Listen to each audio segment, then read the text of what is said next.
Hi friends, welcome to my channel. ఫిష్ను బాగా కడిగి దాంట్లో సాల్ట్ నిమ్మరసం వేసి కాసేపు అలా ఉంచి బాగా కడిగేసి పక్కన పెట్టేసుకోవాలి. దాంట్లో ఉన్న స్మెల్ అంతా పోయే వరకు. ఫిష్కు కావాల్సింది మెయిన్ ఆనియన్స్ని బాగా కాల్చుకోవాలి.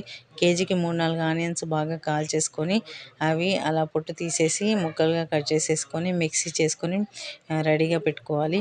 ఇప్పుడు మనం కడిగిన ఫిష్ ముక్కల్లో పసుపు, ఉప్పు, కారం, అల్లం వెల్లుల్లి, ఇప్పుడే మిక్స్ చేసుకున్న ఆనియన్ పేస్ట్ అన్నీ వేసి బాగా కలుపుకొని అలా రెడీగా పెట్టుకోవాలి. ఇది చాలా ఈజీ మెథడ్ అండి. ఒకసారి ఫిష్ పులుసు ఇలా చేసి ట్రై చేసి చూడండి, చాలా టేస్టీగా ఉంటుంది. కొంచెం చింతపండు కూడా పక్కన నానబెట్టేసుకోవాలి ముందుగానే. ఈ ముక్కలు అయితే ఏవైతే మనం కలిపి పెట్టుకొని ఉన్నామో ఇప్పుడు స్టవ్ మీద ఒక పెద్ద గిన్నె పెట్టుకోండి. చిన్నదైతే ముక్కలు తొందరగా విడిపోతూ ఉంటాయి, కట్ అయిపోతుంటాయి. అందుకే పెద్ద గిన్నె పెట్టుకొని సరిపడంత ఆయిల్ పోసుకొని దాంట్లో ఒక 4 పచ్చిమిర్చి వేసుకొని డైరెక్ట్ మనం కలిపి పెట్టిన ఫిష్ ముక్కలు అందులో యాడ్ చేయండి. ఒక 5 నిమిషాలు అలా వేగిన తర్వాత చింతపండు రసాన్ని తీసి దాంట్లో పోసుకోండి. కొంచెం చిక్కగానే వేసుకోవాలి, బాగా నీళ్ళుగా చేసుకుంటే బాగుండదు చేపల పులుసు.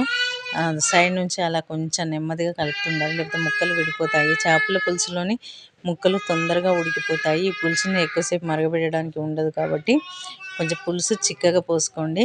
పోసుకున్న తర్వాత బాగా కలిపి దీంట్లో జీలకర్ర మెంతుల పొడి మెయిన్ ఇంగ్రీడియంట్ అండి. ఏ ఫిష్ పులుసులోనైనా జీలకర్ర మెంతుల పొడి వల్ల చాలా టేస్ట్ వస్తుంది. ఇప్పుడు ఒకసారి అలా నెమ్మదిగా కలుపుకొని దీంట్లో మనం జీలకర్ర మెంతుల పొడి యాడ్ చేసేసుకుందాము. నేనైతే దీంట్లో ఇంకో టమాటా కూడా యాడ్ చేస్తానండి, అండ్ చాలా బాగుంటుంది. ఒకవేళ టమాటా వద్దనుకున్న వాళ్ళైతే స్కిప్ చేసేసుకోవచ్చు. ఇక నేనైతే ఒక టమాటా కూడా యాడ్ చేసేసాను. తర్వాత దీన్ని ఎక్కువసేపు ఉడికించే పని ఉండదు కాబట్టి ఇవన్నీ యాడ్ చేసుకున్న తర్వాత ఒకసారి మూత పెట్టేసుకొని అలా ఒక 5 మినిట్స్ దాన్ని మీడియం ఫ్లేమ్లో వదిలేస్తే మంచిగా ఉడికిపోతుంది. తర్వాత మూత తీసుకొని కాసేపు కొత్తిమీర, మెంతి ఉంటే కంపల్సరీ వేసుకోండి, బాగుంటుంది. ఫైనల్గా ధనియాల పొడి వేసేసుకొని అలా ఒక 5 నిమిషాలు మూత పెట్టేసుకుంటే చాలా చక్కగా ఉడికిపోతుంది. చూడండి, వీడియోలో చూపించిన విధంగా ఉడికిపోతుంది.